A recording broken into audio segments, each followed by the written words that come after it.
Hi masters. రామకథ రసవాహిని Sabari part 4. రామలక్ష్మణులు సీత జాడను తెలుసుకున్నటకై పర్ణశాలను వీడ్రి. సర్వాయుధములు తీసుకొనిరి. పర్వతములు, కొలనులు, గుహలు శోధించుచూ వెళ్ళిరి. ఎక్కడా సీత జాడలు కనిపించలేదు. అట్లే నడుచుచూ వెళ్ళుచుండ ఒక మార్గ మధ్యమున వృక్షశాఖలు విరిగిపడియుండుటయు, ఆ ప్రదేశం ఏదో కొంత పోరాటం జరిగినట్టు, కొన్ని ధనుర్బాణములు విరిగినట్టు కనిపించెను. దాన్ని చూసి రాముడు, తమ్ముడా, ఇచ్చట ఎవరో యుద్ధం చేసినట్లు కనిపించున్నది అని అటు ఇటు ఎతుగ్గా, గ్రద్దరాజు చాలా బలహీనుడై రామా రామ అంటూ కన్నులు మూసుకొని ఎండిన దృశ్యం కనిపించెను. రామలక్ష్మణులు సరాసరి జటాయువును సమీపించారు. దాని శిరస్సున రాముడు హస్తముంచెను. జటాయువునకు ఈ హస్తస్పర్శ హాయినందించెను. కొంత బలము వచ్చెను. కన్నులు తెరిచి చూసిన జగన్మోహన్ విగ్రహం కనిపించెను. అంత భరించలేని ఆనందము, దుఃఖము రెండూ పొంగి పొరలను. కానీ కదలలేని స్థితిలో పడి ఉండుటచే అటు ఇటు తిరగలేక అట్లనే రాముని పాదాలపై పడెను. రాముడు దాన్ని తన తొడలపై పరుండబెట్టుకుని ఓదార్చుచుండ, అప్పుడు జటాయువు, ఓ నాదా, దుర్మార్గుడైన రావణుడు దౌర్భాగ్యపు బుద్ధులకు చిక్కి నీతి నిజాయితీలను వంట కలిపి తపశ్శక్తి తర్పణం వదిలి తల్లి అయిన సీతను కుక్కవలే అపహరించి నక్కవలే వనముల మధ్యమున రథములో వేసుకొని పోవుచుండ, ఆ జగజ్జన్ని జానకి రామారా తమ రాకకై విలపించుచున్నాను. కంటితో చూసియు తల్లిని నేను రక్షించలేకపోయిన దౌర్భాగ్యుడిని అంటూ కంటికి దారలు కార్చెను. అంత రాముడు కూడా కొంత విచారణను ప్రకటించి, ఓ పక్షిరాజా, ఉపకారం నేను మరువను. నీ సత్కర్మయే నీకు సద్గతి కలిగించును, విచారించకము అని అతని రెక్కల్లో చేరిన మట్టిని తన జళ్లతో దులిపి శిరస్సును నిముచుచూ లక్ష్మణుడు నీరు తెచ్చెను. నీరు రాముడు జటాయుని నోట్లో కొంత వదులుచుండ, జటాయువు నా భాగ్యమని ఆనందించి, రామా, కన్నతండ్రి కూడా లభించని ప్రాప్తి నాకు లభించెను. నీ సువర్ణ హస్తములో నీరు గుడుచు మహాప్రాప్తి లభించను. నీ తొడలపై విశ్రమించి నీ హస్తములతో అమృతం గోలుచు, ఆహా, ఇప్పుడు నా నేత్రములు నీ ముఖపద్మములు చూచుచుండ నా ప్రాణములు పోయినా అదియు నీలోనే చేరిన కదా, నేనెంత ధన్యుడినంటూ రామా, దుర్మార్గుడైన రావణుడు దక్షిణ దిశకు పోయాను. బహుశా లంకకు చేరియుండును. కానీ మీరు సరాసరి లంకకు చేరి ఆ దుర్మార్గుడిని హతమార్చి ఆ తల్లిని చెంతకు చేర్చుకుండని ఆఖరి మాటగా చెప్పి, ఇక మాట్లాడలేక రామా అని ఒక్కసారి కేక వేసి ప్రాణం విడిచెను. రాముడు జటాయువును ప్రాణమును తనలో చేర్చుకొని దాని కాయమునకు తగిన అంత్యక్రియలు గావించి స్నానం ఆచరించి తిరిగి జటాయువు చెప్పిన గుర్తులను మనసును చిత్రించుకుని దక్షిణ దిశకు నడిచిరి. ఆ విధంగా దారి నడుచుచుండ అజాముఖి అను భయంకర రూపిణి అని ఒక రాక్షసి దారికి అడ్డు వచ్చి, ఆహా, ఎంత సుందరులు మీరు! మేము అనుభవించేవారు ఎవరు ధన్యులు! ఈనాడు నా నోము పండినది, నా భీష్టం నెరవేరినదని ఆ రాక్షసి లక్ష్మణుని చేయి పట్టుకును. అంత లక్ష్మణుడు ఆ రాక్షసి చర్యను గుర్తించి, అది కూడా శూర్పణఖ వంటి చిత్తం కలిగి ఉన్నదని తలంచి దాని అంగములు ఖండించెను. ఆ అరణ్యము కూడా రాక్షసుల వలె భయంకరమే. అనేక క్రూర మృగములతో భయంకర శబ్దములతో ఎట్టివారినైనా భయభ్రాంతులు కలిగించినదయ్యుండెను. ఈ విధంగా రామలక్ష్మణుల ప్రయాణం జరుపుచుండ ఒక వికారమును ధరించిన కబంధుడు అను రాక్షసుడు అడ్డు తగిలి భూమి ఆకాశం దద్దరిల్లినట్టు నవ్వి రామలక్ష్మణులపై పడుట పూనుకొనగా రాముడు ఆ కబంధుడిని సంహరించెను. వాని చేతులు చాలా పొడుగ్గా కలిగి, శిరస్సు లేక తాను భుజించిన నోరు కడుపు పైన కలిగి, అమానుష రూపుడై అత్యంత విచిత్రకారుడై అడవిలో ప్రాణములు అనేక విధములుగా హింసించుచుండెను. అట్టి రాక్షసుని సంహరించి వనచరుల కొంత భయభ్రాంతిని రాముడు తగ్గించెను.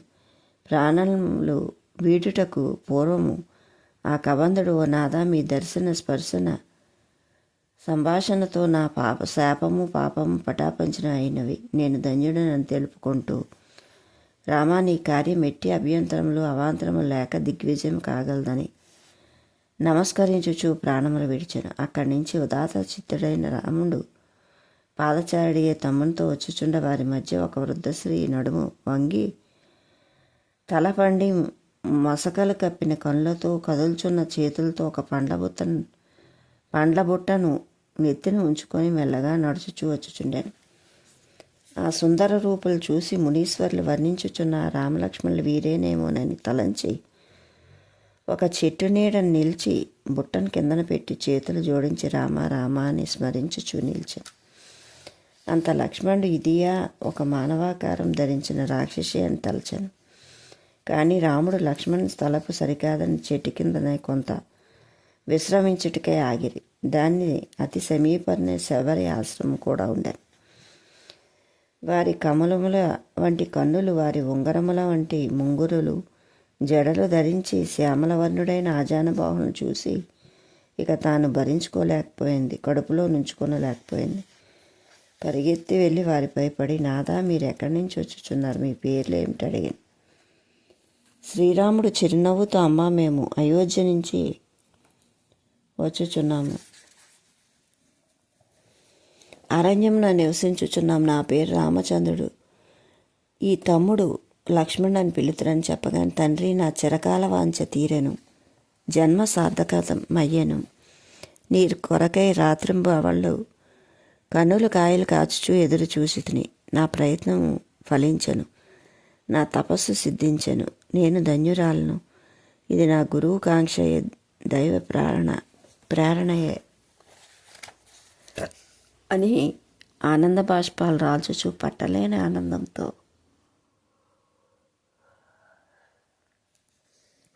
బుట్టను దగ్గర తీసెను. రాముడు, అమ్మ, మీ గురువు ఎవరు అని ప్రశ్నించగానే, మతంగ మహాముని అనియు ఈ అరణ్యమున స్త్రీలకు ఆశ్రమయందు స్థానమిచ్చుట ఎట్టి మహనీయుడు అంగీకరించకుండుటచే వారి బోధించు బోధనలో చెట్టుచాటు నుండి వినేదాన్ని అనియు తెల్లవారక ముందే ఋషులు స్నాన సంధ్యాదులకు నిమిత్తమైన నదికి వెళ్ళు దారులను ఊడ్చుచు రాళ్ళు ముండ్లు ఏరపారవేస్తూ ఈ విధంగా పరోక్ష సేవలు చేసుకొనిచుండా కందమూలాలు తిని కారడవుల్లో కాలం గడుపుచుండేదాన్ను. నా మనసును ఎరిగిన మహానుభావుడు, అమ్మ, నీ కాయం పక్వ స్థితికి వచ్చినది, ఈ విధంగా శ్రమపడుచుండిన కొంత అలసిపోదు, నీవు ఆశ్రమం చేరి విశ్రాంతి తీసుకోమని బోధించను. వారి పవిత్ర ఆజ్ఞను శిరసావించి ఆశ్రమం సేవలు చేసుకుంటూ ఉండా ఆ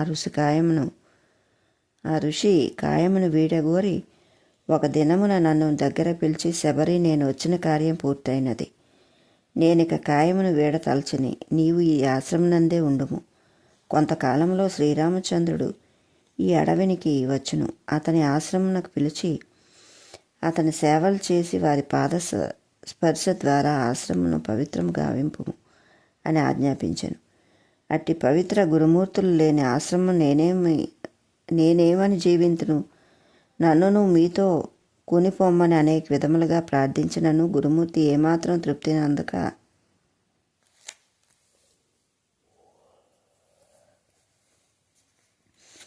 రామ ఆగమన నిమిత్తమై నీ విచ్చటై ఉండక తప్పదని ఆజ్ఞాపించి ప్రాణములు వేడ్చాను.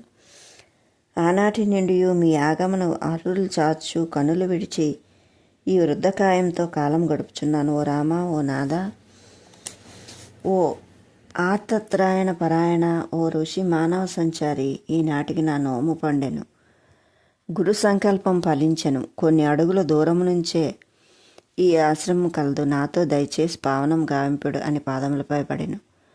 సహజ ప్రేమ స్వరూపుడవుటచే శబరి భక్తి ప్రవర్తనను ఆనందించి రాముడు లక్ష్మణుతో కూడి మతంగా ఆశ్రమంకు వెళ్ళాను. ఆహా, శబరి ఆనందమునకు హద్దులు గట్టులు దాటెను.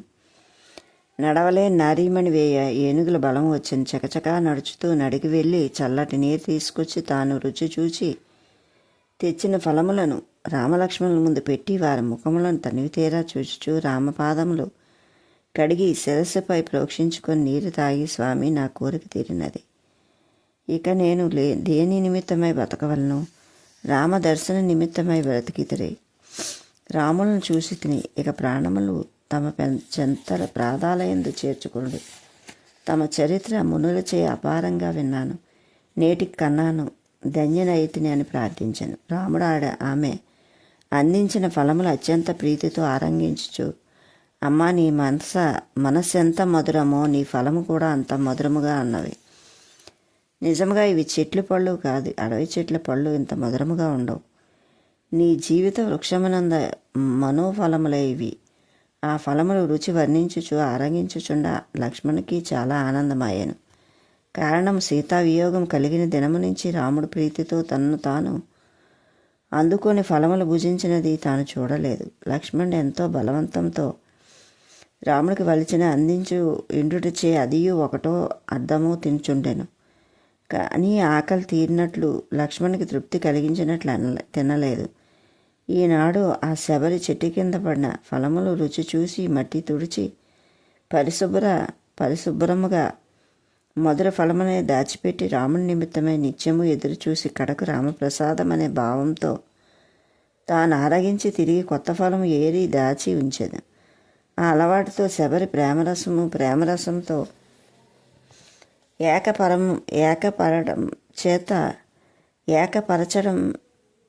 పరచడం చేత అతి మధుర రస ఫలముగా ఆ ఫలములు రామచంద్రుడు ప్రీతితో తృప్తి తీర ఆరగించుచున్నాడని లక్ష్మణుడు అమితానందపడెను.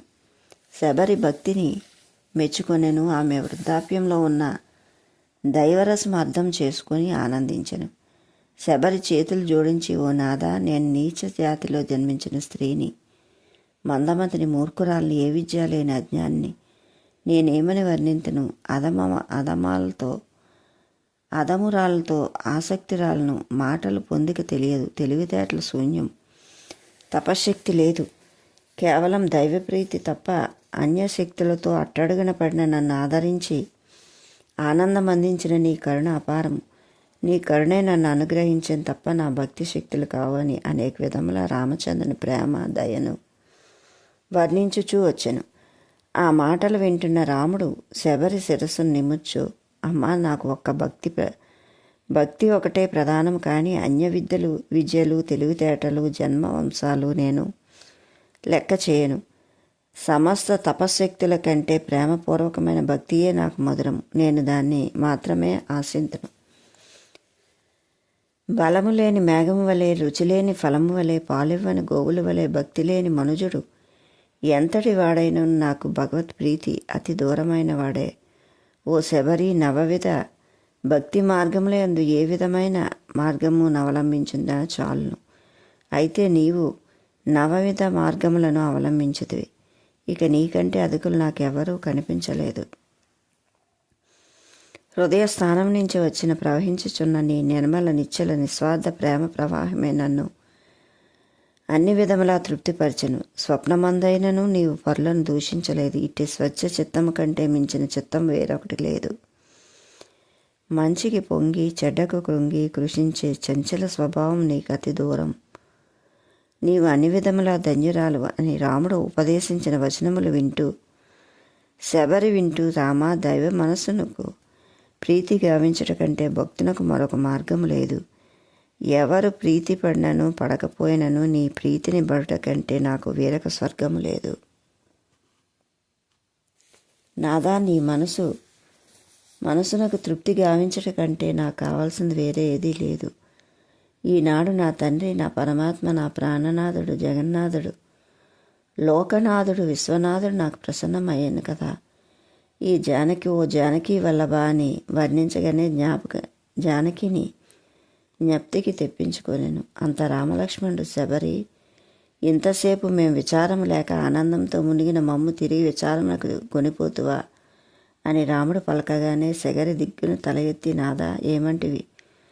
నా అపరాధము క్షమించమని పాదములపై పడాను. అంత రాముడు, శబరి, జానకి సమాచారం నీకేమైనా తెలియనా?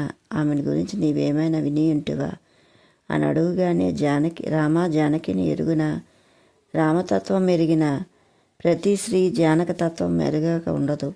ఆ మహాసాధ్వి వనితారత్నము, స్త్రీజాతి జ్యోతి, ఆ తల్లి ఎంత అదృష్టవంతురాలో, ఆమె రాముని నీడనే కదా. రామా, మతంగ మహర్షి తెలిసిన సీతాతత్వం మీకు విన్నవింతును. మీకు తెలియంది కాదు, అడిగితిరి గనుక విన్నవింతును అని శబరి వ్యాఖ్యానించాను. Okay masters, like, share, subscribe. Thank you.